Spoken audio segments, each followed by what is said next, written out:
Hello, everybody. Welcome to another exciting episode of Jimmy's Jambox. We're here. We're back at it again, and we're going to get on into it. But before we do, as always, please make sure to like, subscribe, push all the buttons, do all the things. You know, I don't know where they are, but you do, and I trust you. And with that being said, here's a quick word from our sponsors.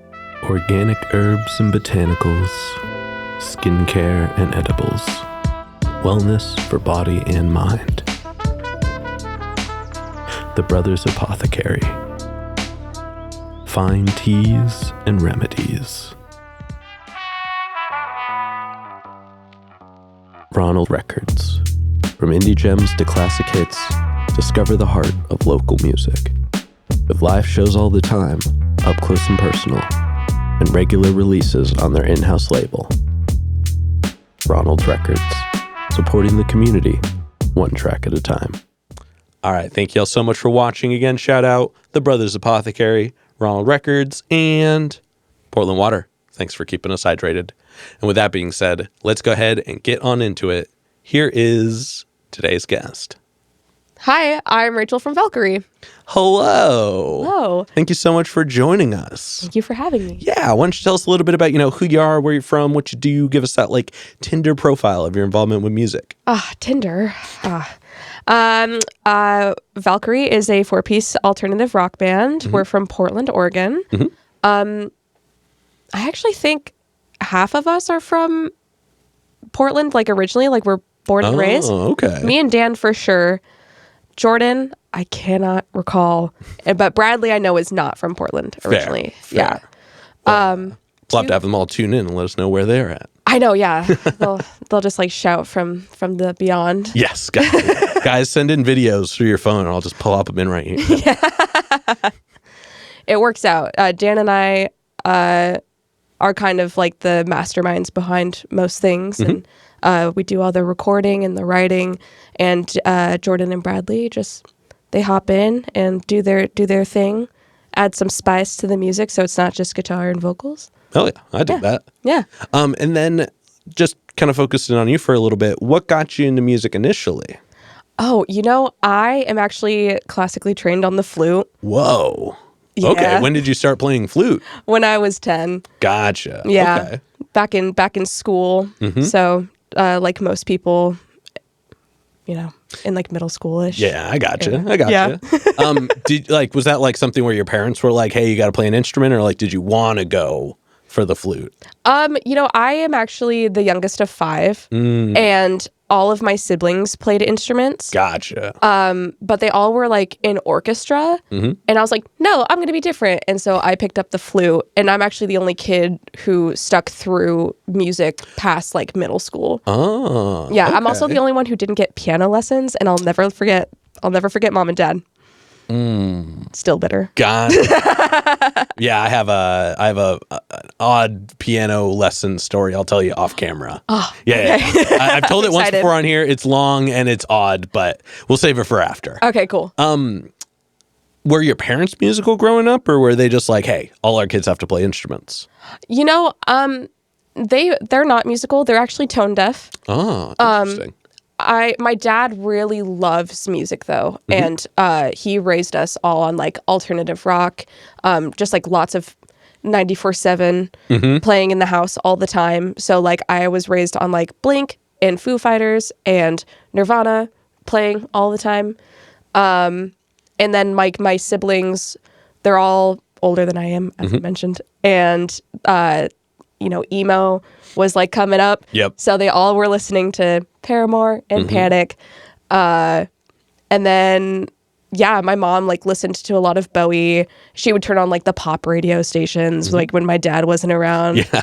And so I had a lot of the pop music from the 2000s around too. Okay, so you had a pretty broad spectrum of music listening happening all the time. Yeah. And from it sounds like a fair amount of different strong eras of music too. Yeah. So that you were just kind of given this audible catalog of quality stuff. Yeah, my dad loves grunge. My mom loved just kind of broad alternative from mm-hmm. the 80s and 90s.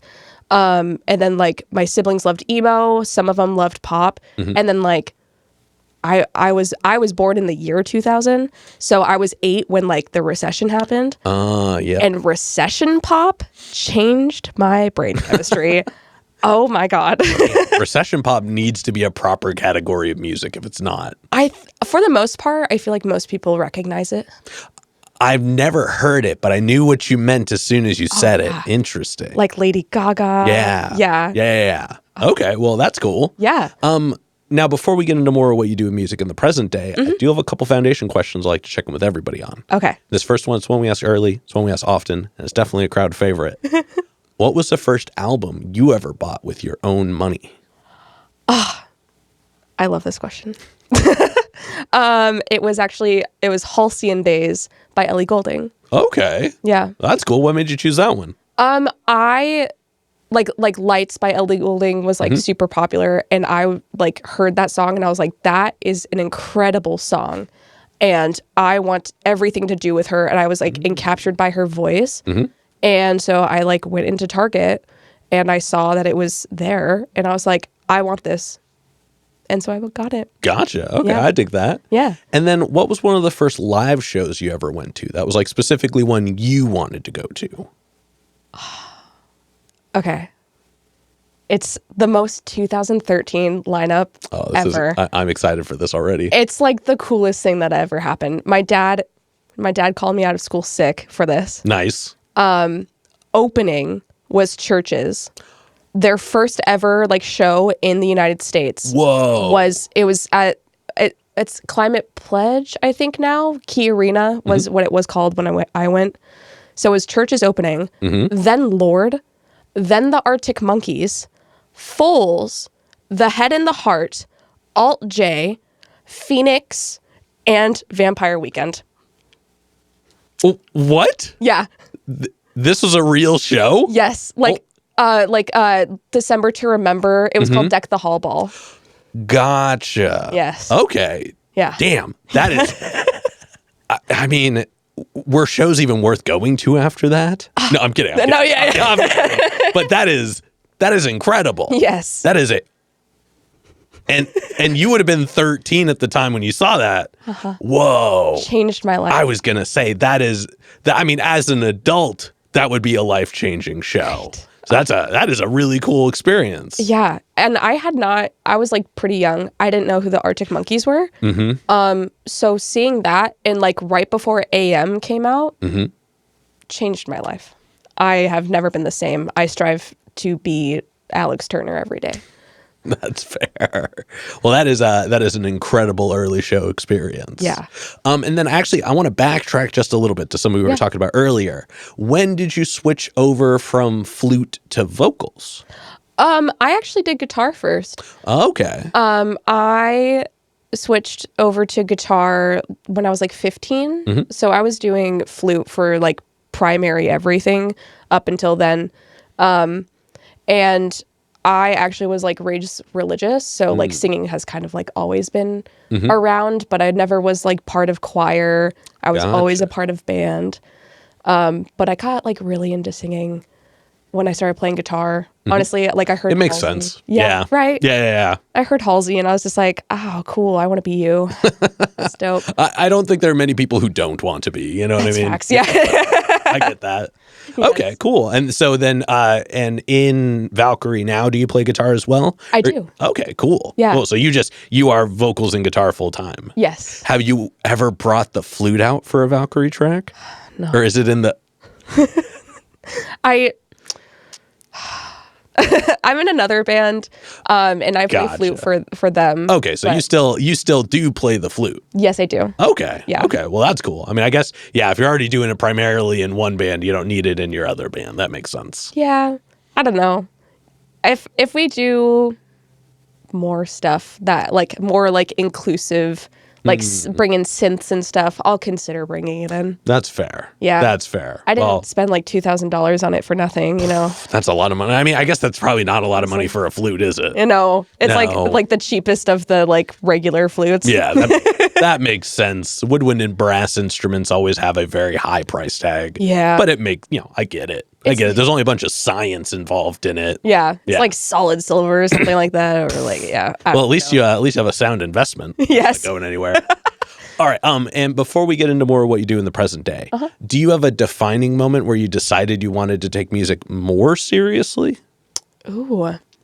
Do you mean like just like songwriting in general or like the Valkyrie project? Let's just do songwriting in general. Yeah. Honestly, I kind of always used poetry as like a coping mechanism and just writing in general, lots of journaling. And so when I started like building my own music taste as a teenager, I realized and started connecting with like very lyrically in-depth like emo music and indie music at the time was like also very like lyrically like emo-esque. Yeah. And started just like connecting with that. And I just started using it as like my form. I was just like, people can write catchy songs about their feelings. Yeah. Yeah. So I started doing that. Hell yeah. I dig that. So you really have just been kind of in it for forever at this point. Kind of. Yeah. I got that. Okay. Well, thank you for sharing that. Yeah, thank you. Now let's go ahead and let's get into more of you in the present day. We are going to get a super easy one out of the way. Okay. How'd you pick the name for the band? I don't think anyone's asked me that. So I am Norwegian. I wish that there was like more to that. There's not some cool story. Fair. And I went through like a lot of just like really challenging traumatic stuff as like a early adult. I'm still like kind of a young adult, but like in my early adulthood, lots of just like bad things happened. And I wanted to like make a space for myself to just like feel like that I didn't have to put something to like my name and like have it represent me. I just wanted to have a space to be like big dramatic, big sad, big like angry, and I just wanted to like have a songwriting space for that. And I was just thinking about like what are like some things that like powerful women in history did or like are or like in mythology. And I was like specifically going through mythology after doing like historical figures and stuff. And there's not a lot of like really like strong mythology around women. And Valkyries were really the first thing that I found. And if you don't know what a Valkyrie is. I'm generally familiar, but for the rest of the listening audience. For the audience. Yes. A Valkyrie is a Norwegian or Norse myth. And they're just kind of like the angels that bring dying people to heaven, and they're strong enough to fight off in the battlefield. And so they bring soldiers and fight for the soldiers to bring them up to like heaven and stuff. Okay. I thought that was pretty bad. That is cool. I didn't realize it was quite that either. So I have now learned more. There you go. Yeah. Yeah. I dig that. Well, that is a cool way to get there. And it is a really cool name. Like, thank you. It looks good. It's easy to spell. It's easy to remember. It sounds cool. Yeah. Like aesthetically, it looks good. Thank you. Like it kind of checks all the boxes for a good band name. Thank you. Yeah. I definitely had to, like, it's usually spelled with a Y. And so aesthetics were like kind of my decision to like spell it with an E. Gotcha. It just looks smoother. And it's also phonetic. So people can like look at my band name and not be like Valkyrie. That makes sense. Yeah. That makes sense. Also, I imagine nobody else spells it with an E, so you don't have to worry about SEO. There's one. Oh, there's always one. Yeah. But are they active? I haven't been able to find, it's like a singer-songwriter, to my knowledge. And the only things that I am combating with her on are on SoundCloud and on Bands in Town. She has more followers on both than I do. Gotcha. But on Spotify, on everything else, on Instagram, she doesn't have an Instagram. Oh, okay. It's us. Fair. So. Well, if anybody knows the other Valkyrie, add her in the comments. Let's see if we can make that official. Oh, dude, that'd be so sick. Yeah. Yeah. If she happens to watch this. I play flute too. If you do like instrumental stuff. Oh yeah, she could just join the band. She could. Oh. Whoa. You know, it'd be crazy. That her name was like also Rachel. Whoa. That would be crazy. Yeah. Okay, now I'm dying to if know. anything comes from this, I need a follow-up. We will do an episode dedicated to it. Yes. But getting back into it, let's go ahead and let's jump to your writing style a little bit, or your writing process, I should say. And we're going to kind of break it up into chunks, but we're going to start right at the beginning. Yeah. And we'll do for both. We'll do kind of like you when you're just writing for you and you when you're like working with the band. Yeah. How do you usually go about getting a track started in those two realms? Ooh. I feel like I typically start off with lyrics. Okay. So whether I'm just like trying to like process something or it's usually just if I have a big feeling or if there's just something on my mind that I cannot stop thinking about, I'll try to like put it into words. And I feel like for the most part, I just kind of word vomit and just like put it all out on the page and I'll figure everything else out later. I actually just wrote a song that we're going to be debuting at a show soon. Oh, exciting. And that's kind of how that went. Gotcha.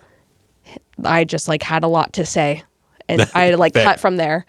I guess as a vocalist, it's probably important to have at least something to say. Yes. Yeah. Be real weird if you're like, whatever, guys. Yeah. Just happy to be here. Exactly. Yeah. I got you. Sometimes I'm like that. Cannot lie. Fair. And then as far as like getting the words out, are you pen and paper? Are you doing it in your phone? Or like how do you go about that part of the process? Quick ideas just in the phone or if I'm like on the go, but for the most part, pen and paper. Gotcha. I actually just finished like my first songwriting notebook that I got in my adulthood. Whoa, that's exciting. Yeah, so all of the songs on the EP -2 are all written in this like notebook. Oh, okay. You got to put that in a time capsule. That way when y'all are big and famous, you can pull it out and be like, guys, this is it. Yes, I'll put it next to my Grammy one day. There it is. Yes. Oh, you'll have to put it on your EGOT shelf. Ooh, yes. There it is. I'm not a good actor. Yeah, you and me both.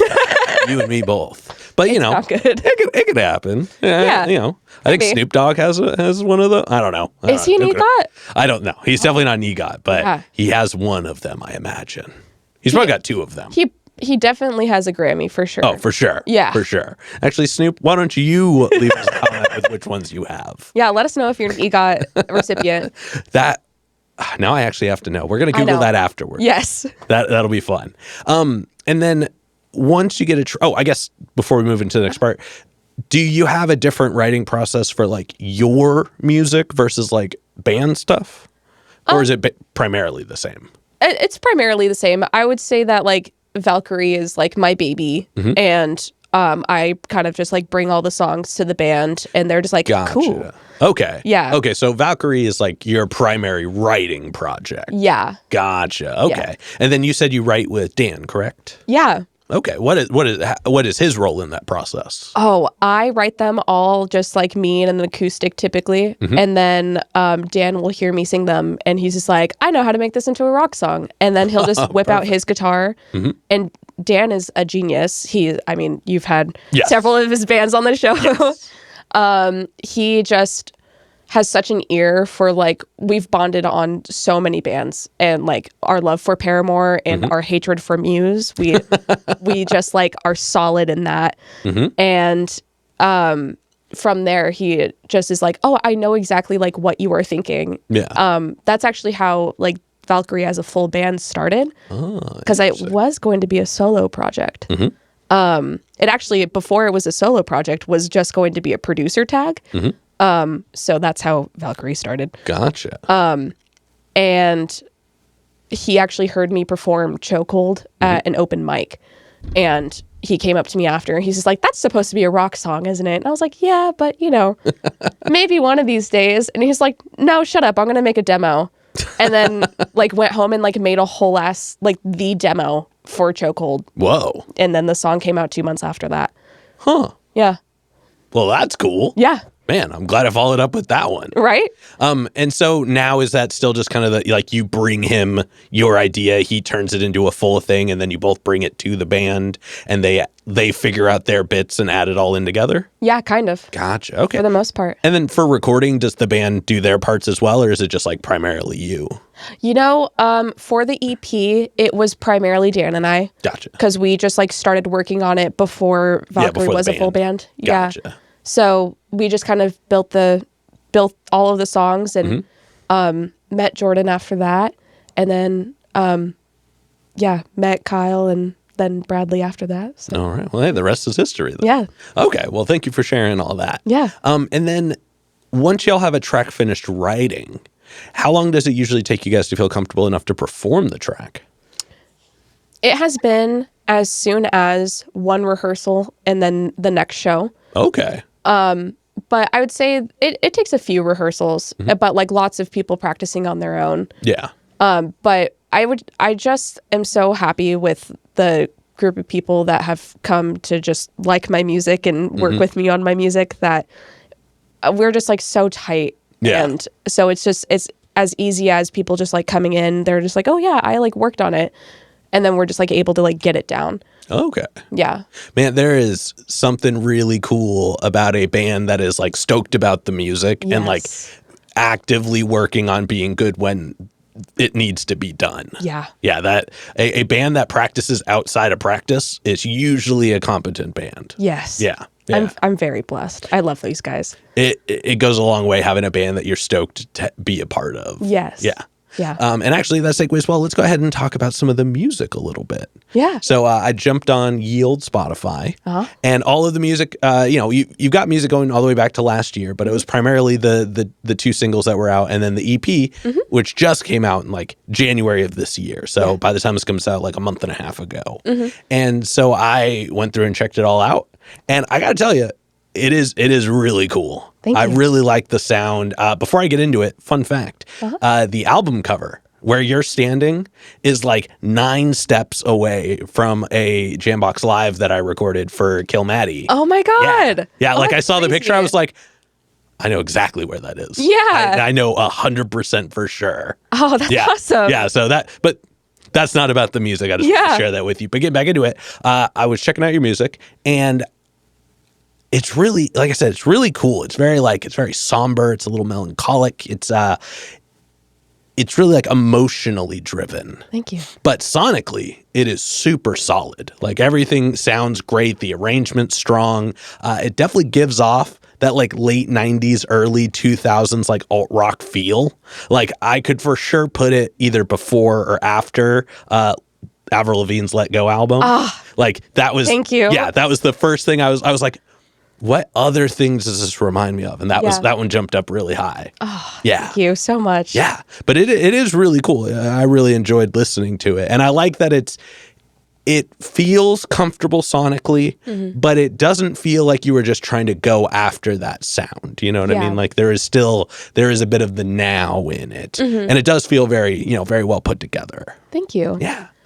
Yeah. I think I had to actually like fight Dan a little bit about kind of the like having the aesthetic or trying to like fit them all into like a box of like genre or anything like that. I think that he sometimes maybe gets a little bit in his head, and I love Dan to death. That is my best friend. But I felt like all the times that I had any pushback, it was kind of in that realm. I want Valkyrie, even though I just kind of say that we're alternative rock, I want us to just do whatever feels right. And so if it comes out maybe a little more indie, or if it comes out a little more pop punk, I don't want to care. I just want it to exist. I think with the time in music that we're in at the moment, it's impossible without like forcefully and like driving one sound specifically to not have influences of similar realms. Oh, yeah. Because like back in the day, the lines were a lot less blurred. You were either this type of band or that type of band. Yeah. Now, every genre has its like intersecting lines or like offshoots where they were like, we were ska, but we don't want the horns anymore. Yeah. But we're not punk either. And you're like, I don't know what that is then. I'm sorry. Yeah. So like it's kind of hard to avoid, especially because we grew up with music in such a like specific way where like everything was always available. It wasn't like, the parents of our like, their generation or even before that where like you were stuck with the CDs you bought. Yep. Or like if, like even when burning CDs came around, like you were stuck with like what like you could get on it. So up until like even LimeWire came out and it was like viably accessible for everybody, everything was more one lane. Yeah. And I think now that is not so much the case. Yeah. Yeah. I think that is definitely why I like Paramore is my favorite band of all time. Mm-hmm. I feel like they're one of the only bands that have consistently kind of pushed that and like still stayed relevant. Yeah. Where, you know, you got Riot, which is like strictly emo, super pop punk. Then you get Brand New Eyes, which is less like alternative rock, influences of indie, but still a little emo in there. Yeah. And then you get their like self-titled album, which is like super just like pop rock. And then you get After Laughter, which is just straight new wave. Yeah. Oh God, I love Paramore. I could rant about them all day. See, and I think that is kind of the good example of like an iconic timeline of music. Yeah. Because if you go and listen to any of the big artists, like, you know, you could, I mean, look at Prince's albums. Yeah. They are all very different. Like they are still Prince. Yeah. And you're like, I know this is Prince. Yes. But you get through all of them and there's just different times. There's different like spaces of music that, you know, a truly good music artist should always be pushing the envelope a little bit. You know what I mean? Like they should be willing to take what is present or at least something that exists in the realm and try to incorporate it. Yeah. And be tasked with the opportunity of still sounding like themselves. Oh yeah. Yeah. Yeah. I feel like maybe that's how Taylor Swift feels a little bit. I mean, I'm sure it is. Yeah. Like she is basically the reason why we use the term eras in the way we do now. It's very but true. it, like she is that way. Carrie Underwood, I think, kind of went through that too. Yeah. Just, I mean, you know, and you can pick really anybody who's been around long enough and stayed successful in a lot of genres. Like, you know, I mean, In Flames did it. Yeah. If you listen to them and just like, even like Panic at the Disco, their sound is violently different than it was in the beginning. Oh yeah. And so like that I think is just part of it, like to stay relevant and to reach new markets and do all of that. And it's just fun to play different stuff. Yeah. But like I said, the Rubik's Cube of still fitting it into your sound becomes kind of the tagline of the art. Yeah. Yeah. You know who I think didn't really do that well? Fall Out Boy. That's fair. I don't like the purple one. The purple pop one. I'm the worst with names. It's okay. Yeah. I don't even remember the single off of it. It just was like so like pop. Okay, I'm sorry. No Fall Out Boy hate. We love them. No, big fan. Also, I think that, you know, there are in certain genre or like not certain genres, even certain artists, I think it's hard for them to do that consistently in one realm of sound. Like, look at like, you know, Motion City Soundtrack. Like, they are technically doing stuff now, but like there was a point in time where they just kind of stopped. Yeah. Because there was only so much that they can cover and still be so like genuine to the thing that everybody loves about them most. True. Yeah. Also, I think, you know, sometimes individual members can just get tired, especially when they're the primary writing source. Yeah. And just be like, I need my brain to not be thinking in this way for a little bit. Yeah. Yeah. But we're not here to talk about them. We're here to talk about you. And I am curious to know, out of all of the music you have available at the moment, what are some of your favorite tracks to perform? Ooh. I mean, we have a song. We have like two songs that are not on the EP that I think are like my favorite. I think my go-to favorite is the song we have called The Catalyst. It's a song I wrote about one of my best friends so actually, speaking of, he was one of the only other engineers on the EP. So it was me, Dan, and then Finley Aylward. He actually works at the Hollowed Halls, and so we did all the drum recording, and so he helped us with that. Okay. And he's one of my best friends. He helped me through this really tough breakup, and I was just like going to go insane because I was graduating college, broke up with the person I was living with, just had a lot going on, and so I had a big feeling about how much love I had for my friend, so I wrote The Catalyst about him. Oh, exciting. Yeah, and I think it's also just like a really good like song for Valkyrie to like come together with. When Bradley joined the band, it was after losing a good friend of the band, and it was like really hard to come back, and so I was just like, can we like start with this one, because I just feel like we need like the good vibes from it. And like I cried like after we got done with it at rehearsal. I was just like, yep, this is like a really good fit, and thanks for doing this, Bradley. We're good to go. So I would say Catalyst is like probably my top favorite, but we have a brand new one called To Keep You Good. Ooh. And they're actually like, they're kind of sister songs because I sat down and I wrote both of them back to back. If I had my notebook, I'd show you.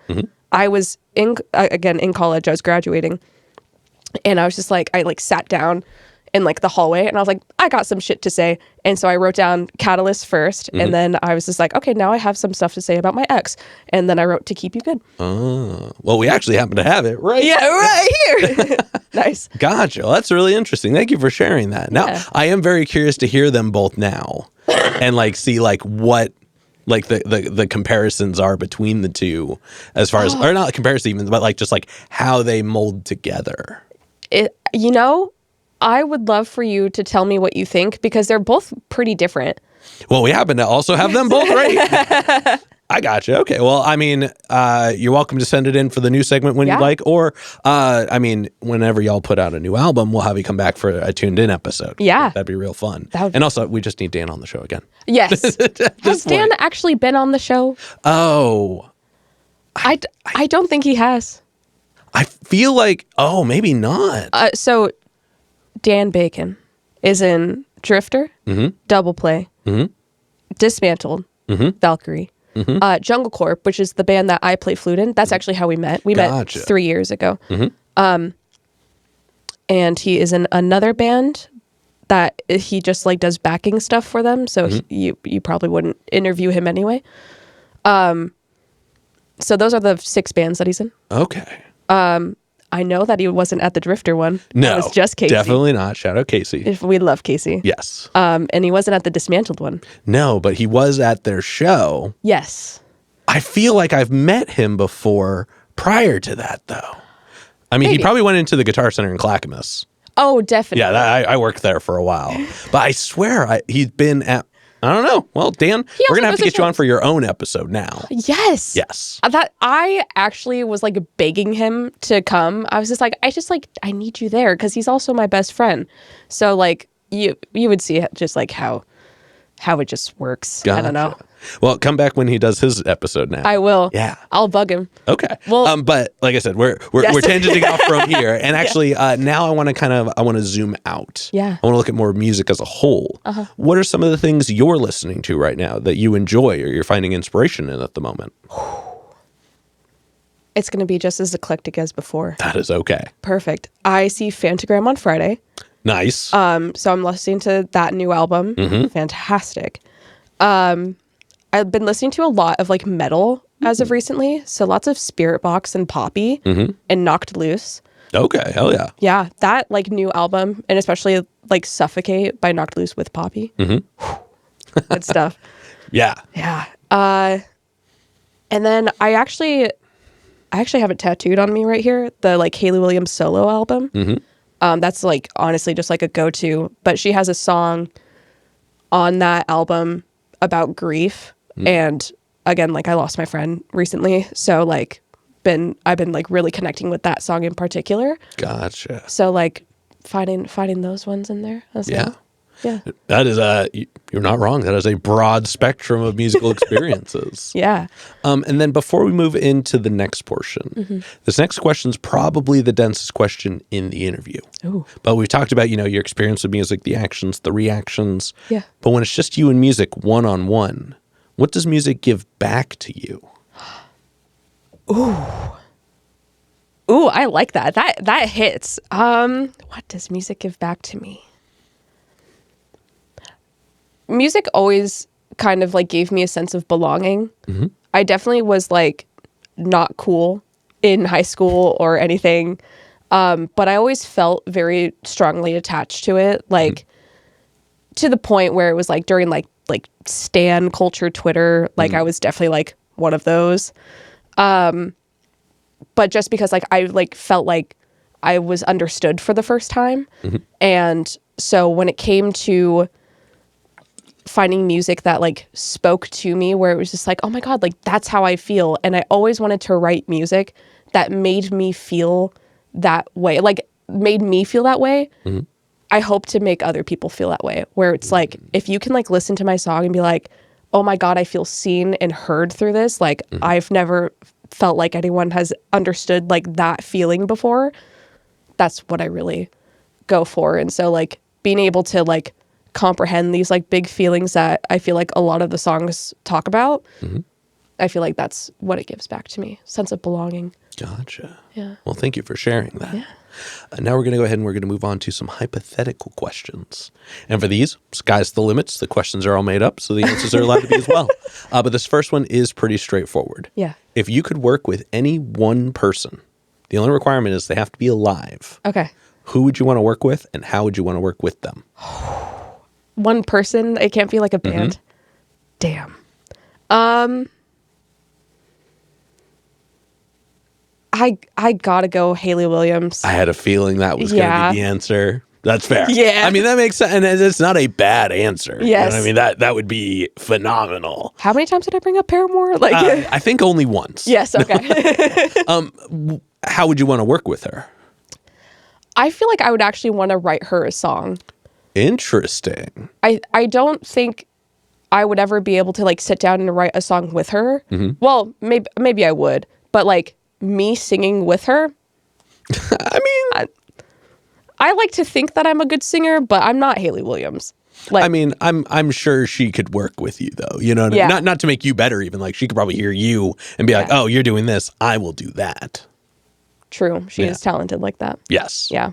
But that is a cool and kind of a different answer than I usually get to say you would want to write her a song. Oh, yeah. But I think that would be a really powerful experience because then you get to see like what is the ultimate version of what you just written. Yes. Or what you had wrote. Yeah. That is I like that. I always felt like she had music that like connected with me. I mean, Paramore being my favorite, like most of their music speaks to my soul. So if I could like make a big feeling and like have her sing that experience that like I wrote out for her. Oh, then it'd be like ultimate form of connection too, because then you're like, she's talking about something that I can relate to because I wrote it. Exactly. It's the most relate. Oh, there's a lot of layers to this. Hayley, we're going to need you to go ahead and get on this. Let's make it happen. I would also just love to say hi to you. Oh, yeah. I mean, I'm sure she watches this. So. Yeah. And then subsequently, who's a local artist that you're aware of that you haven't gotten to connect with yet that you would like to? Oh, man. That's a great question because I'm very stubborn. And I'm like, if I want to meet someone, I go out and I just meet them. Like Casey from Drifter. I just texted Dan and I was just like, what's Casey's number? Like, I want to talk to this guy. And Casey's just been like a big support for Valkyrie, so I got to shout him out. Fair. He also hosts like 800 things. Literally. It's not hard to find regardless. His open mics is actually like where I got started. That was the first time that like as an adult, I like played music live. Gotcha. So shout out Casey. Yeah. I love you. Oh man. I feel like I need to be like looking at, can I like check Instagram? Yeah. Okay. Yeah. I like need to, there's definitely someone that I have like been needing to talk to and I just like haven't yet. Oh, it's not your ex-lover, but they live in Bend. Okay. Does that count? Yeah, that counts. Okay. That counts. Still Oregon. Yeah. Even though we're in Vancouver, which is in Washington. It's okay. It still counts. I'll forgive you. All right. Well, interview's over. No. Okay. Well, that is definitely a solid one. Yeah. Everybody, you know what to do. At them in the comments. Let's see if we can make that happen. Yeah. And then for this next one, like I said before, sky's the limits, and it's pretty literal in this sense. But if you could perform anywhere in the world, and you wouldn't have to worry about crowd access or building stability or power, is guaranteed the best lineup, guaranteed the best show, and it doesn't have to be a venue. It could be anywhere. Yeah. Where would you want to perform? Okay. This is going to be so lame because you're giving me the whole world. When I graduated high school, my best friend from high school, who's still my best friend today, Mackenzie, love you. Wait, is it Mackenzie Joy? Mackenzie Scott. Nah, yeah, she's not in the music space. Darn it. She's a drawer, though. Oh. And she drew the Crystal Ballroom saying that I was playing it. Oh. That has always been my dream, to like headline the Crystal Ballroom. You know what? That is, I mean, first of all, I don't think that's lame at all. Yeah. I think that the venues that like we got to see like some of our favorite people in are the ones that are like the ones you want to play. Yes. Like I've been fortunate enough to play a couple of the like important in my life stages. And there is something really special about being like, I for sure saw this artist or this person standing in this exact spot. Yeah. Like to be on both sides of the line is really special. Yeah. So that is a cool one for sure. And also the Crystal is a cool venue. It is. Yeah. Which I have a fun story to tell you about as well that I'll tell you off camera. So many off-camera stories. They're just long-winded, and this is your episode, not mine. I don't want to bother you guys this time. But getting back into it, to wrap up the hypothetical questions, if you could get one more album from anybody, they could be alive, they could be dead, they could have not put out an album in 100 years, could have put out an album yesterday. Yeah. Who would you want an album from? I mean... And just for this, we're taking Paramore and Haley off the table. That's so fine. I'm like thinking really hard about someone who's not them. Okay. You know, I was actually, there's a band who's also very imperative to the Valkyrie sound, Nothing But Thieves. Okay. I hated their last album. Fair. I want them to take it back, and I want them to release an album like they were last decade. Gotcha. Yes. Okay. Well, yeah. I don't know if they watched the show or not, but Connor Mason, please. fair enough. Yeah. All right. Well, with that being said, we're going to go ahead and start wrapping this up. Cool. What can we look forward to between, let's say, now and July? Oh, so much.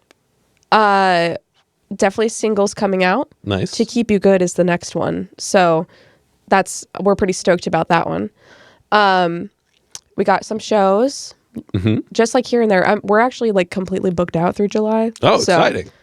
Good stuff. Oh, and we're like playing a little tour. We're going on a mini tour. Whoa. In June. Ah, that's cool. So we're finally getting out of the Portland area. Yeah. We're hitting Eugene and Olympia. Okay, so you're doing just the like Pacific Northwest circuit. Yes. Gotcha. But we're still hyped about it. Yeah. I mean, starting with small tours is never a bad way to go. You kind of, there is a great book called The DIY Guide to Touring by Brett Ruse, which has been mentioned on the show before. If you go back to Duncan from Hard Pills episode, he did like a whole thing about it. Nice. It highlights that specific thing. It's like, look, you're not going to book like 1,000 states, coast to coast tour in your starts off. You guys are going to have to figure out like what your space looks like, what you're available to get off, what your gear does, like getting people here and there. So going with the like traveling reasonable distances first for a tour is actually a really smart approach. And then you just kind of go different directions for that length of time. Yeah. And then once you've kind of built your whole network, you start going through all those and out more. Yeah. Yeah. But it's all in the book, so I won't talk about that too much. I'll need to read that. Yes, but that is very exciting. Thank you. For this next one, then go and look straight at your camera. Tell everybody how they can find you. You can find us on Instagram at ValkyriePDX. Valkyrie is like Valerie, but with a K. So that's how you spell it. You can find us on Facebook with the same tag. You can find us on Spotify, Apple Music, Tidal, YouTube Music, all just called Valkyrie. You'll probably see my face. So you'll be able to find that. Sometimes with blue hair. So just either me with blonde or me with blue hair is how you find us. Oh, yeah. Yeah. And then any other plugs, any other shout outs, anybody else you'd like to put on while you're on here? I have to go through the list of all of the people I've ever met. The Rolodex. Yes. Shout out Tyler from Positivity Club. Oh, Bestie. Yeah. He actually made the Valkyrie logo. Whoa. Yeah. That's cool. The like sword. That's all him. Got to give credit where credit's due.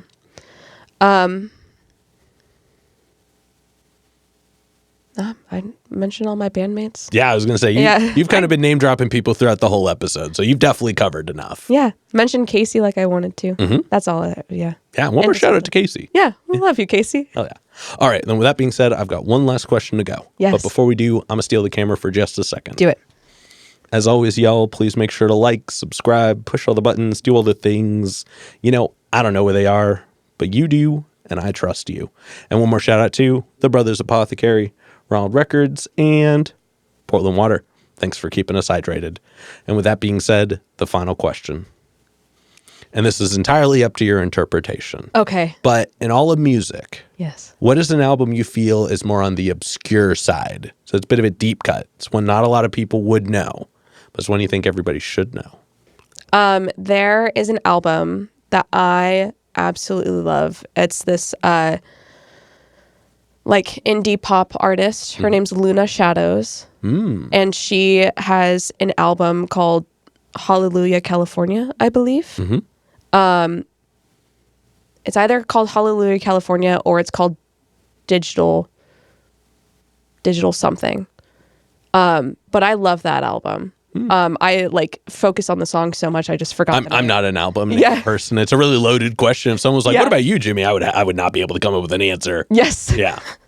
That album is just so phenomenal and well done. And she's like actually one of the biggest reasons I went to school for recording was because she just does everything by herself. And I thought that was like really cool. She's also like the piano player for The Naked and Famous.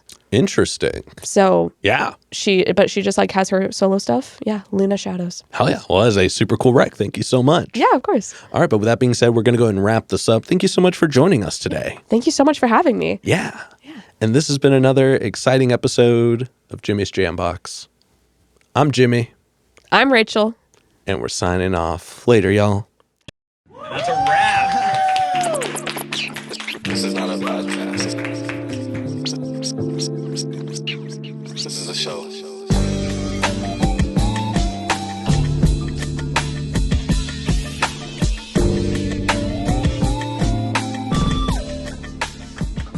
Keep jamming.